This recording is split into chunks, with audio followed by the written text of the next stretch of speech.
Hi guys, welcome back to the channel. So what we've got today is a pretty typical application with a layout, a window, and an event loop. And what we're going to do today is we're going to figure out how to password protect this application so that you actually need to type in a username and login before you can access this application. So let's go ahead and let's get started. Now these are our application files mainwindow.py and reservationswindow.py. What we want to do is we want to create another file called password window.py. And the idea is that the user is going to actually open up the password window before they get to any of the other events here. And if they don't enter the password correctly, it's going to stop them from being able to access the window with the reservations itself. So what we're going to do first is we're going to, as usual, I'm going to go ahead and close this up and make this a bit more easier to read. So we're going to import PySimpleGUI as SG.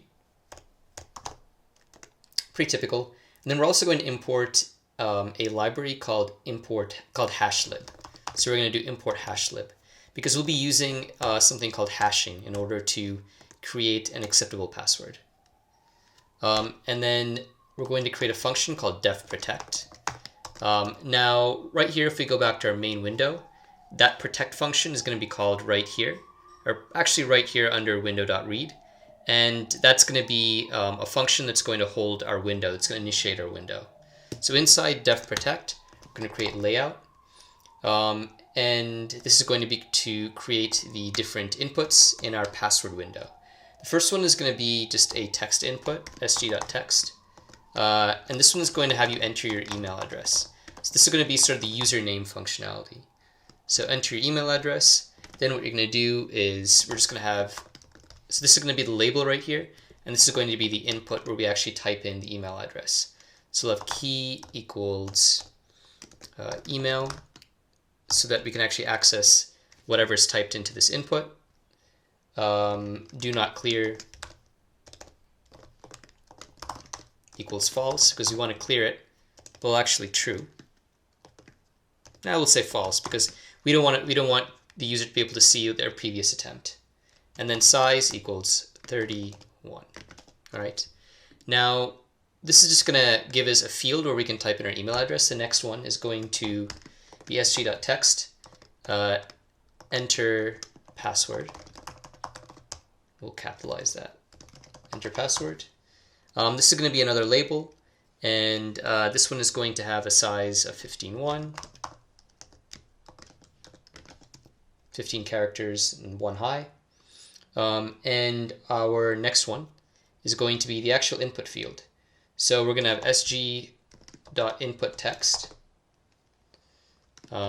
And this one's not really going to have any input to begin with, but we're going to have a key equals password.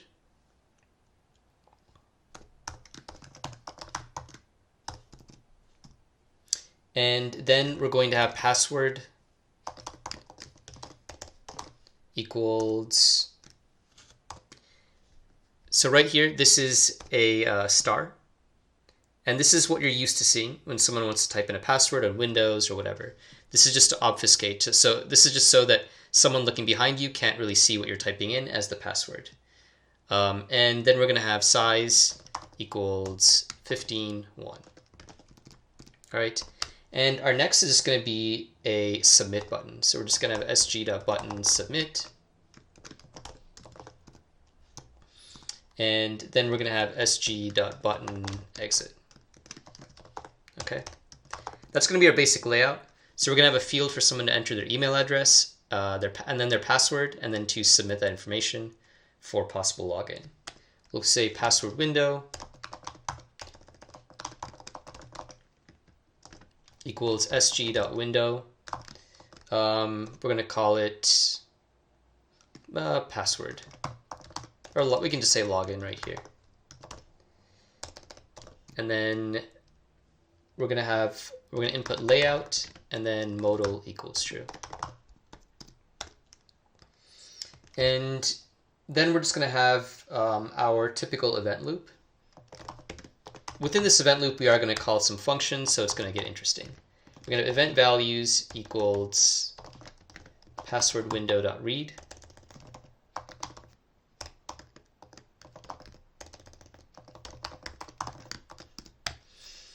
And then we're going to say if event equals exit.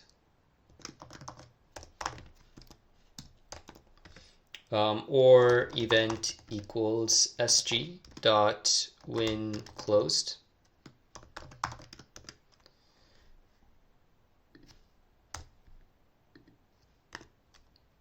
Exit.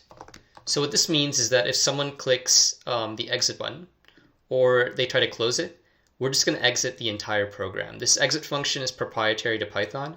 So if we call this, that means that the entire program that's currently running is just going to close down and nothing further will happen. So then we're going to have elif, or then we're going to have another option, elif event equals submit. So if we try to log in, we're going to have to do a few things. First, we're going to have to get the email the user typed in and the password. So we'll say email input value equals values, and then we're just going to use our key right here, and we're going to say email. Okay. And then we're going to say password input value equals values password. All right. And we're going to have an if statement here. We're going to say if verify password, password input value, and verify email address.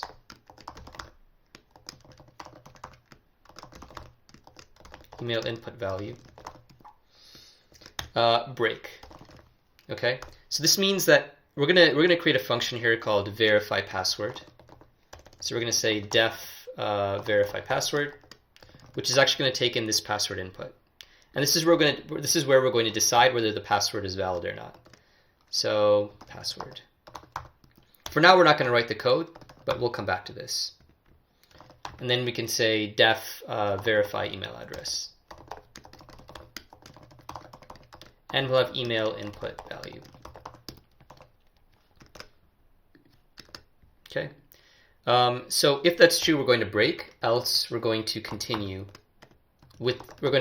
inside this infinite while loop. Okay. Let's see. Why do we have an issue? Oh, we should just have a pass right here for now. Okay. And then outside of this, we're going to have password window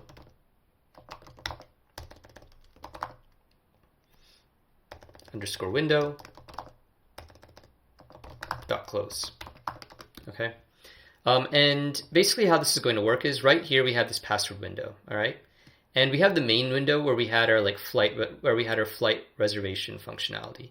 So let's go ahead and call this again just so I can show you what exactly is going on here. So this is our main window, all right? And that's running in this event loop right here. So the idea is that we're going to call this password window like this. So we're going to say import reservation window and then password window. We created this file called passwordwindow.py, so that's why we can do this. All right. So once we've done that, right here, we're going to do password window.protect. And that means right here, we're going to call this function, protect right here, where we have all of our functionality for a password window. I'm going to go ahead and close this up right here. So the idea is that we're going to call this protect function, okay? And then when we call this protect function, we're going to essentially, first off, we're going to create our window, but we're going to call this infinite while loop. We're going to go through, and when the user clicks submit, if the password and email address is true, then we're going to say password window.close. And that's going to allow us to proceed to the rest of the functionality of the window. That's going to allow the window to basically open up. If it's not true, then we go to continue. And we end up going back to the top of this while loop and running this over and over and over again. And that means that this functionality here is not going to take place, which means that this window will never open. So basically right here, we're stopping this window from opening. until we get a correct password and username. So if we get the correct password and username here, we hit break, we end this infinite while loop right here, and we move on and we open the window. Otherwise, we have continue, and we just keep going back and back until someone either exits or they enter in the correct password and email address. So that's basically the process. Now let's get into actually verifying the password. So this is actually a bit more complicated because we're using some cryptography here. There are a bunch of ways to do this. The simplest way is to use a hash. So basically what we're going to do is we're going to, in this program, there's only going to be one valid password, unfortunately, all right? Just one password. So what we're going to do is we're actually going to go to Google. Let's open up Google. And we're going to generate a SHA-256 standard hash, okay? This is using something called a hashing algorithm. So what I want my password to be to begin with is just a myth, all right? So I'm going to type in a myth right here, and then I'm going to generate the hash for a myth, which looks like it actually already generated it right here. Now, why this is important is I can use this program to generate a hash to turn a myth into this value. But with this value alone, I can't go backwards to a myth. So this is a one-way algorithm, basically. I can go from a myth to this one, but not backwards. However, if the user types in a myth, and then I run a hashing algorithm on it, and I get this value, then I can match them up. So let's go ahead and let's write some code and let's see what that looks like. Right now I'm going to copy this right here, copy to clipboard. Now I'm going to go back right here. I'm going to set that equal to my hash. I'm going to say hash, and that's going to be it. Okay. Now what I'm going to do is I'm getting the password from the user, and I'm going to go through and I'm going to do the exact same process on that password that was done on this myth right here to get this. Okay. And if the result is same when I do the process, if the result is equal to this hash, that means that we've gotten the password correctly. The reason for doing this is because if I just type in the password here, if I just type in a myth, then someone could just look at the code and they could just use that to log in. All right. This way, even if someone can see the code, they can't turn this back into the password, so they can't actually see what the password is. So it's basically secure. So we're going to write some code here. We're going to convert our password to Unicode, what's called Unicode format. So let's say password.encode UTF-8 password hash. And this hashing functionality is coming from our hashlib library that we called .SHA-256, which is the same standard that we're using right here. It's pretty standardized. And then we're going to put our, say, password.utf, and then run a function called hex digest. It's not really important that you know what this does, but this is part of the process of getting our hash. And then if we're going to say if this hash equals password hash, then return true. Otherwise, return false. All right. Now, you could have multiple passwords, and you could generate hashes and store them into a database. That's an option as well. Right now, there's only one valid password, though, so we're just going to store it right here. Again, I just want to emphasize that this hash that we generated, there's no way to take this and turn it back into this, all right? The only way for us to log in is basically to type in the correct password, do this hashing functionality on it, and then for that hash, for this password hash, to be the same as this. So we compare them and they're the same. Now also, we want some sort of login functionality. So we're going to create a set of email addresses that can be used to log in. Now, unfortunately, this isn't going to be secure. Ideally, in a more not necessarily commercial but professional program, you'd have these stored in a database that a remote database, maybe online, that a user didn't have access to. This is more just a proof of concept to show you how things might work. So I'll have myth@gmail.com. And then we can just say, if, we'll just call this email. we'll say if the email address that's typed in is in user email address, then go ahead and return true. So what we need to call this email address, and we'll call this user email address. Otherwise, we're going to return false. All right, and I want to emphasize that only if both of these are true can we break out of this while loop and continue with opening up this application. If both of them aren't true, this will never open up and we'll be stuck on our password window. And I'll go ahead and demonstrate that in a second. So it looks like we actually, I'm just going to zoom out for a second so you can see the whole code right here. So we've written our protect function right here. We're going to go ahead and save that. And we've actually implemented it right here, right after the event values equals window.read. And this event loop and this code corresponds to this window right here. All right. So basically, this is how we're password protecting it. So we're going to go ahead and save that, and we're going to run main window.py. Let's go ahead and run that. Actually, let's close this up and then open that up. Okay. So it didn't look like that opened up. Let's go see. Oh, okay, that's what happened. Let's go ahead and close this again, and let's see whether we can get it to open up first. Okay, I see. So it looks like actually what we need to do is we're going to need to put this above event values. So that's how we're going to do it. Okay. Let's give that another try. All right, okay, that's good. We got our email, we got our login right here. So let's go ahead and first try to type in the wrong information. So we can type in amit@gmail.com. I'm just going to type in an incorrect password and try to submit. And as you can see, it didn't allow us to go in. Now let's go ahead and type in the right password, which is amit. So I'll type in amit@gmail.com.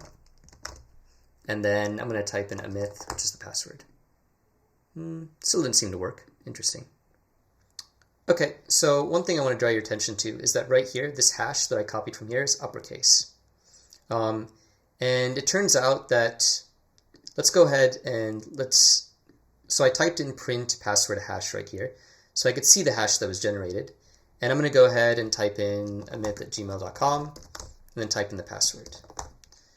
So when I click submit, the hash actually here is the same as the one up here, but it's lowercase. So we're going to go back to our website just to make it a bit easier. And we're going to get a lowercase hash. So let's copy that to clipboard. And let's type that in right here. All right.